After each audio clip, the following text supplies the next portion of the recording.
Hello students, welcome to my channel. आज की video में बहुत बहुत स्वागत है आप लोगों का। आज की वीडियो में हम डिस्कस करने वाले हैं बैंकिंग ऑफ रोड। अच्छा ठीक है, अगर आपको नहीं पता बैंकिंग ऑफ रोड क्या होती है, मैं यहाँ पर जेपीजी लगा रहा हूँ, इमेज लगा रहा हूँ, आप इसको देख लेंगे, इससे आपको पता चल जाएगा। तो देखिए, बैंकिंग ऑफ रोड को डिस्कस करने से पहले सबसे पहले हम डिस्कस करेंगे कि यार एक रोड पर चलते हुए कौन कौन सी फोर्सेस हमारे ऊपर वर्क करती है, तब जाके हमें बैंकिंग ऑफ रोड पूरा समझ में आएगा। इसलिए हम सबसे पहले किसको डिस्कस करेंगे, फोर्स एंड वेलोसिटी को, कि कैसे एक पथ पर ये सब वर्क करते हैं। ठीक है, तो चलिए आप शुरू करते हैं। मान लेते हैं हमारे पास एक कर्व पथ है। अच्छा, मैं कर्व पथ क्यों ले रहा हूं? क्योंकि कर्व पथ ही वो पथ है जिससे मैं पता लगा सकता हूं कि मेरी कार के ऊपर कौन कौन सी फोर्सेस एक्ट कर रही है। चलो look at this one thing.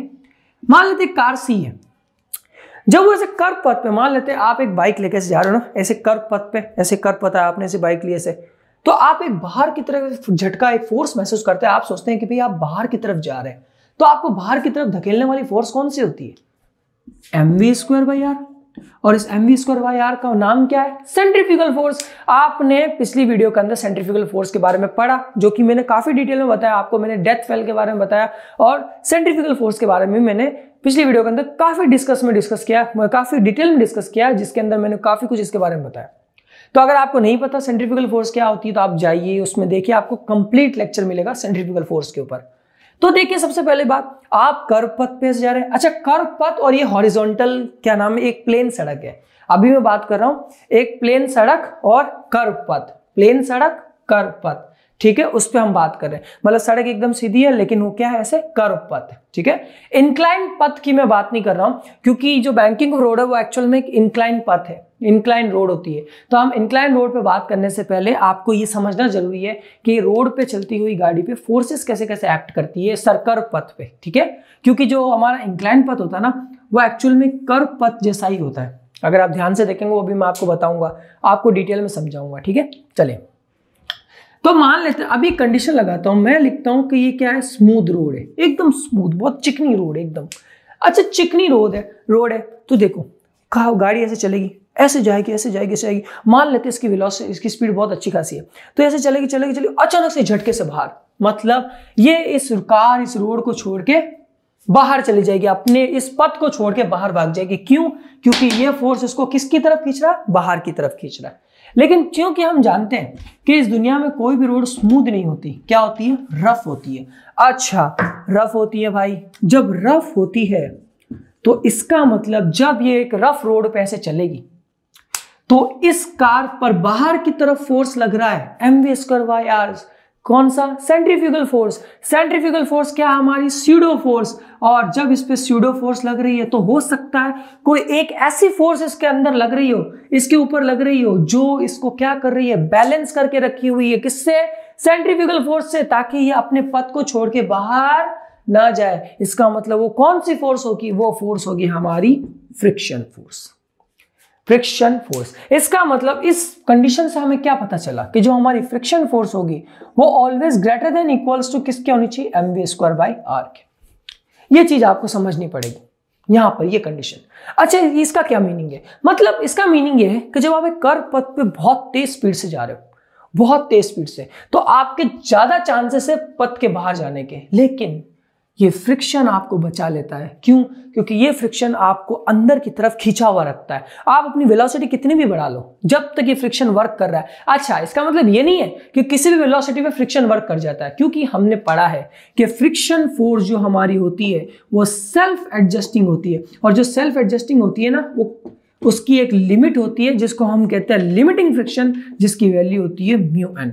मतलब अगर आपकी वेलोसिटी लिमिटिंग फ्रिक्शन से ज्यादा हो गई तो फ्रिक्शन काम करना बंद कर देगा, और अगर फ्रिक्शन ने काम करना बंद किया तो आप भी कहां पे जाओगे, पथ के बाहर, चाहे आप कितनी भी रफ रोड पे गाड़ी चला रहे हो। तो इसलिए भाई साहब, फ्रिक्शन की भी एक हमारी एक सेल्फ एडजस्टिंग वैल्यू है, लेकिन जैसे एडजस्टिंग वैल्यू की भी एक लिमिट है। वो कैसे? वो अभी प्रूफ करते हैं। चलिए, अब मैं इस fs की जगह इस μn रखता हूं, greater than equals to mv²/r।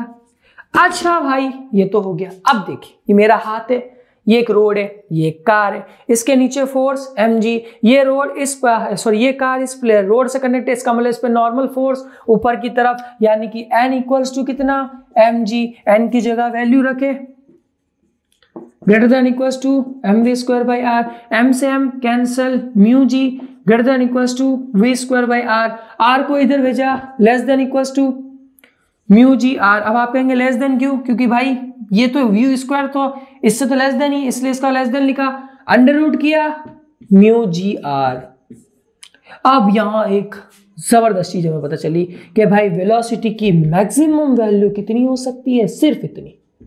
मतलब अगर इससे ज्यादा पे गाड़ी की स्पीड करी आपने, मतलब इस म्यू जी आर से ज्यादा पे आपने गाड़ी चलाई, तो हमारा फ्रिक्शन काम करना बंद कर देगा और आप पथ से बाहर की तरफ। तो ये चीज हमने यहां इससे प्रूफ की, किसके लिए, रोड के ऊपर, कि रोड के ऊपर हमारे ऊपर कौन कौन सी फोर्सेस लगती है, कितनी वेलोसिटी से हमें कार चलानी चाहिए, उसका हमने डिस्कस किया। अच्छा, ये आर कहां से आया, ये आर एक्चुअल में रेडियस है, क्योंकि कर्व पथ एक्चुअल में सर्कुलर पथ का एक पार्ट होता है, और ये आर क्या है, रेडियस है, एम मास हो गया, वी इसकी क्या होगी, स्पीड होगी, यानी वेलोसिटी। ठीक है, तो आपको समझ में आया कि भाई अगर आप कर्व पथ पे गाड़ी चला रहे हो तो इससे ज्यादा की अगर वैल्यू है आपकी स्पीड, तो फ्रिक्शन काम करना बंद और आप पथ के बाहर। लेकिन लेकिन लेकिन रुक जाओ आराम से, अभी हम क्या पढ़ने वाले हैं, बैंकिंग ऑफ रोड। क्यों, यही तो सबसे इंपॉर्टेंट टॉपिक है, बैंकिंग ऑफ रोड, यही तो यहां पर इसका काम आएगा। इसका काम कैसे, बैंकिंग ऑफ रोड के अंदर क्या होता है, हमारे फोर्स के कंपोनेंट्स बन जाते हैं, और वो कंपोनेंट्स क्या करते हैं, इस सेंट्रीफ्यूगल फोर्स को बैलेंस कर देते हैं, जिसकी वजह से आप अगर ज्यादा से ज्यादा स्पीड पर भी जाते हो विद रेडियस, जो कि अभी मैं डिस्कस करूंगा, तब भी आपके बाहर गिरने के चांसेस बहुत कम होते हैं, क्योंकि फ्रिक्शन क्योंकि हमारे फोर्स के कंपोनेंट्स होते हैं, वो आपके इस सेंट्रीफ्यूगल फोर्स को क्या कर देंगे, बैलेंस कर देंगे। क्या कर देंगे, बैलेंस कर देंगे, जो कि अब हम डिस्कस करने वाले। इसलिए हमें जरूरत पड़ती है बैंकिंग ऑफ रोड की। तो ये तो आपको समझ में आई, अगर आप हॉरिजॉन्टल ऐसे कर्व पथ के अंदर जाओगे तो आपके बाहर जाने के चांसेस बहुत ज्यादा है। तो चलिए अब डिस्कस करते हैं बैंकिंग ऑफ रोड के ऊपर। तो जो बैंकिंग ऑफ रोड होती है ना, उसके अंदर जो पथ होता है वो एक इंक्लाइन पथ होता है। अच्छा, मैं इसको यहां बना देता हूं ऐसे, मान लेते हैं एक गाड़ी ऐसे चल, इस पर नॉर्मल फोर्स ऐसे लगेगी, जाहिर सी बात है, normal force M V square by R centrifugal force. इसको थोड़ा सा नीचे की तरफ कर लेते हैं, ये 90, ये थीटा, ये 90 माइनस थीटा, समझ गए आप लोग, ठीक है। अच्छा, अब इसको मैं ऐसे इसके दो कंपोनेंट बना देते हैं। इस नॉर्मल फोर्स के जो नॉर्मल लग रहा है, इसके दो कंपोनेंट बनाए, इसकी हमने वैल्यू ली थीटा, तो ये हो गया n cos थीटा। अच्छा, आपने सोचोगा अभी n cos थीटा कहां से आ गया, वो देखते हैं। मैं इस बॉक्स को हटा देता हूं ताकि आपको अच्छे से समझ में आ जाए, ठीक है। ये हो गया n sin थीटा। अच्छा, कैसे, देखिए ये n cos थीटा, ये इसके साथ कितने डिग्री का एंगल बना रहा है, 90, ये 90, ये 90 माइनस थीटा, ये भी 90 माइनस थीटा, तो ये कितना हुआ, थीटा। समझ में आया आप लोगों को, भाई ये भी तो 90 होगा, ये 90 माइनस थीटा, तो ये भी कितना, थीटा। तो आप इसकी डायरेक्ट वैल्यू रख सकते हैं, थीटा, ठीक है। तो थीटा डिग्री पे ऐसे। अब हो क्या रहा है, नीचे की तरफ इस पे फोर्स लग रही है mg। अब हमने कंपोनेंट्स तो बना लिए कि भाई ये नॉर्मल फोर्स ऐसे थी, नॉर्मल फोर्स के दो कंपोनेंट बनाए, थीटा की साइड वाला n cos थीटा, इस तरफ n sin थीटा, इधर mv स्क्वायर, इधर mg। एक इंक्लाइन पथ पे आपने गाड़ी ली, ये गाड़ी है हमारी, ये वही हमारी कार सी है, ये कार सी इंक्लाइन पथ, यानी कि एक बैंकिंग रोड पे एक इंक्लाइन पथ पे ऐसा है, ये रहा इंक्लाइन पथ, ये रही कार, इधर इस तरफ नॉर्मल फोर्स, ठीक है। ये मेरा हाथ जो आपको दिख रहा है और ये जो डंडी दिख रही है, ये नॉर्मल फोर्स है, ये मार्कर, और मेरा ये हाथ, ठीक है। नॉर्मल फोर्स के इधर ये थीटा का कंपोनेंट, ये इस तरफ देख लीजिए, इस तरफ का ये component mg cos theta, sorry n cos theta, और ये मेरा जो ये हाथ है ये n sin थीटा। इस तरीके से ये बन गए। तो अब ये जो n sin थीटा है, ये किसको बैलेंस कर रहा है, mv स्क्वायर r को, n sin theta equals to mv square by r। और ये जो mg है, ये n cos थीटा से क्या हो रहा है, बैलेंस हो रहा है। अगर मैं इनका डिवाइड करूं इक्वेशन 1 और इक्वेशन 2 का, तो इक्वेशन 1 डिवाइडेड बाय इक्वेशन 2, तो हमने देखा n से n कैंसल, तो ये sin theta upon cos theta tan theta, mv square r mv cancel, तो बचा कितना v स्क्वायर अपॉन rg को इधर भेजा, तो हमारे पास आया रूट rg tan थीटा। ये बहुत इंपॉर्टेंट कंडीशन है। ये इस कंडीशन से अब मैं आपको बताऊंगा कि कंपोनेंट कैसे वर्क कर रहे हैं। समझ में आया आपको? अच्छा देखिए, इसकी मदद से ना, अगर आपको मान लेते क्वेश्चन के अंदर कभी पूछ ले कि रोड किस हिसाब से झुकी हुई है, तो आप इससे भी बता सकते हैं, इससे आप फाइंड कर सकते हैं, काफी कुछ आपको पता चल जाएगा इससे। तो आई होप सो आपके समझ में आया होगा। पहले ये बना कैसे, ये तो समझ में आ गया, अभी वर्क कैसे कर रहा है वो देखते हैं। चलिए भाई साहब, मान लेते हैं आपकी वेलोसिटी बहुत ज्यादा है, बहुत ज्यादा। इसका मतलब आप कहां से जा रहे हो ऐसे, तो आप ऐसी एक रोड है, ये बैंकिंग दी हुई है, आपने स्पीड बढ़ाई, तो जैसे जैसे आप स्पीड बढ़ाओगे, आपने स्पीड बढ़ाई, तो आप यहां पे पहुंचने वाले हो। अब आप जा सकते हो बाहर, अब आप बाहर जा सकते हो, क्योंकि आपकी स्पीड क्या है, बहुत तेज। लेकिन बाहर जाने से पहले मैं आपको एक चीज समझा देता हूं। क्या आपने जब भी देखा होगा कि जब भी आप एक सर्कल वाले पथ पे गाड़ी, जब आप तेज स्पीड में और आप सर्कल वाले पथ में होते हो, तो आप थोड़ा सर्कल के पथ में थोड़ा सा ऐसे आगे चले जाते हो, मतलब आपकी इस सेंटर से रेडियस क्या हो जाती है, बढ़ जाती है। क्यों? क्योंकि अगर रेडियस बढ़ जाएगी तो आपकी वेलोसिटी यानी कि सेंट्रीफ्यूगल फोर्स क्या हो जाएगी, कम हो जाएगी। सेंट्रीफ्यूगल फोर्स क्या हो जाएगी, कम हो जाएगी। यही चीज यहां पे हो रही है। जैसे ही आपने वेलोसिटी बढ़ाई, आप सर्कुलर पाथ में थोड़ा सा ऊपर की तरफ चले जाओगे, जिससे कि आपका सेंटर से रेडियस क्या हो जाएगा, बढ़ जाएगा। रेडियस बढ़ जाएगा तो ये सेंट्रीफ्यूगल फोर्स क्या हो जाएगा, कम हो जाएगा। और ये सेंट्रीफ्यूगल फोर्स जैसे ही कम होगा, ये हमारा एन साइन थीटा इसको क्या कर देगा, बैलेंस कर देगा। एन साइन थीटा का कंपोनेंट हमारा इसको क्या कर देगा, बैलेंस कर देगा। और इसको क्या करेगा, बचा के रखेगा। इसको कहेगा नहीं भाई तू पथ में ही रहे, तू पथ से बाहर मत भाग, रोड से बाहर मत भाग। क्यों? क्योंकि आप, अच्छा अब आप लोग कहोगे भाई रेडियस बढ़ गई, इसका क्या मतलब। अच्छा सुनिए, अगर आपने खुद ने भी अगर गाड़ी चलाई है, किसी ना किसी ने तो चलाई होगी, इतने लोग वीडियोस देख रहे होंगे मेरी, तो किसी ना किसी ने गाड़ी चलाई होगी। आपने नोटिस किया है, आप कभी भी ऐसे सर्कुलर पथ में एकदम से टर्न नहीं लेते। आप है ना, जब भी जाते हो ना, तो ऐसे देखते कहाँ पे इतना है मेरी गाड़ी की स्पीड, तो आप थोड़ा सा ऐसे वो दूर से ऐसे लेकर टर्न करते हो, बहुत दूर से ऐसे टर्न करते हो। देखिए क्योंकि आपको स्पीड कम करनी है नहीं, आपको अपनी जान की परवाह है नहीं, इसलिए आप स्पीड कम नहीं करना चाहते। तो आप क्या करोगे, पथ को थोड़ा सा लंबे से लोगे, जिससे आपकी रेडियस सेंटर से बढ़ जाएगी। जैसे ही आपकी रेडियस की वैल्यू बढ़ी, आपकी सेंट्रीफ्यूगल फोर्स घट गई। आपकी सेंट्रीफ्यूगल फोर्स घटी, इस एन साइन थीटा ने आपको क्या कर दिया, बैलेंस कर दिया, जिससे आप रोड पे क्या रहे, सही सलामत रहे और जिंदा घर पहुंच गए। ठीक है, मजाक कर रहा हूं, आप सब सलामत रहे, मेरी दुआ है आपको, और आप लोग भी जेईई मेंस वगैरह एडवांस क्लियर करें, ये मेरी तरफ से आपको दुआ है। तो ठीक है, अब बात तो ये हुई, लेकिन मान लेते हैं वेलोसिटी क्या है हमारी, कम है। एक केस तो ये था जब वेलोसिटी ज्यादा थी, अब वेलोसिटी कम है। तो अब वेलोसिटी कम है तो जाहिर सी बात है आप इंक्लाइन पथ पे नीचे की तरफ जाओगे, यानी कि टुवार्ड्स द सेंटर। तो टुवार्ड्स द सेंटर जैसे ही जाओगे, तो जैसे ही आप नीचे जाओगे तो रेडियस आपकी क्या हो जाएगी, कम हो जाएगी। क्यों? क्योंकि आप एक सर्कुलर पथ में जा रहे हो।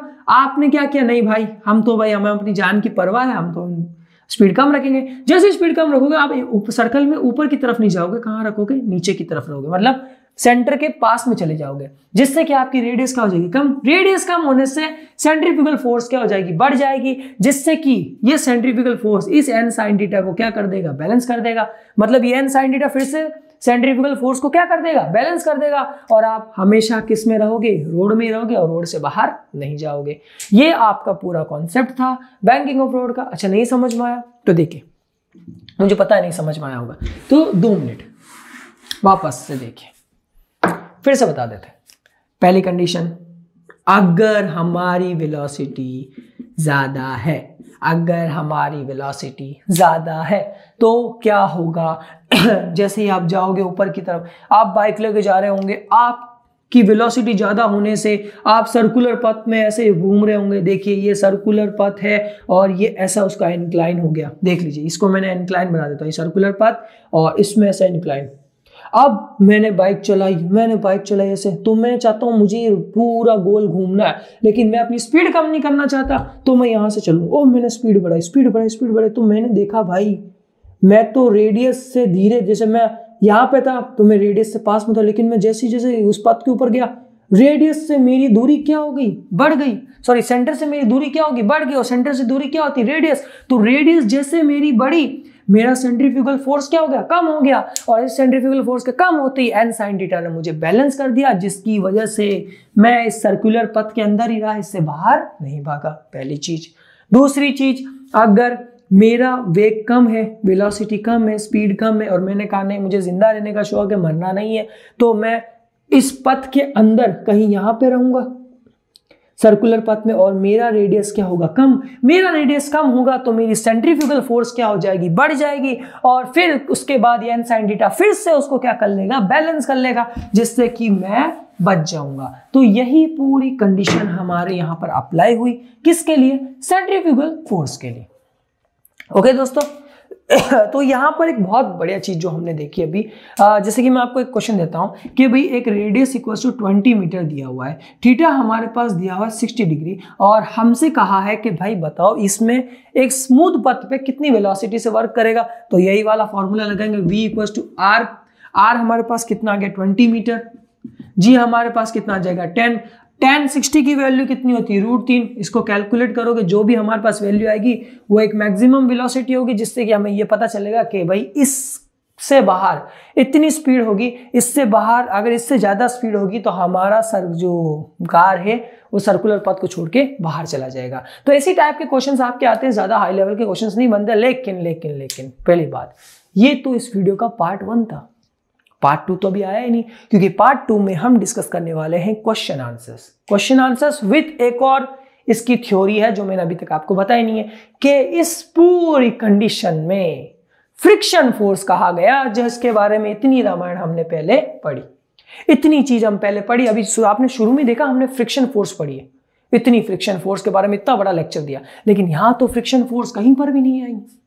कहां गई फ्रिक्शन फोर्स? तो उसी फ्रिक्शन फोर्स को हम नेक्स्ट वीडियो में डिस्कस करेंगे। तो इसके लिए आप सब्सक्राइब करें, लाइक करें और शेयर करें हमारे इस वीडियो को। और फिर से क्वेश्चन देख लीजिए, r बराबर 20 मीटर था, थीटा 60 डिग्री था, और हमसे पूछा था मैक्सिमम वेलोसिटी कितनी होनी चाहिए जिससे कि ये पथ से बाहर ना जाए। तो ये आपके लिए मैंने बनाई थी वीडियो, बहुत अच्छी वीडियो बनाई फ्रेंड्स, काफी कुछ इसके अंदर मैंने डिस्कस किया।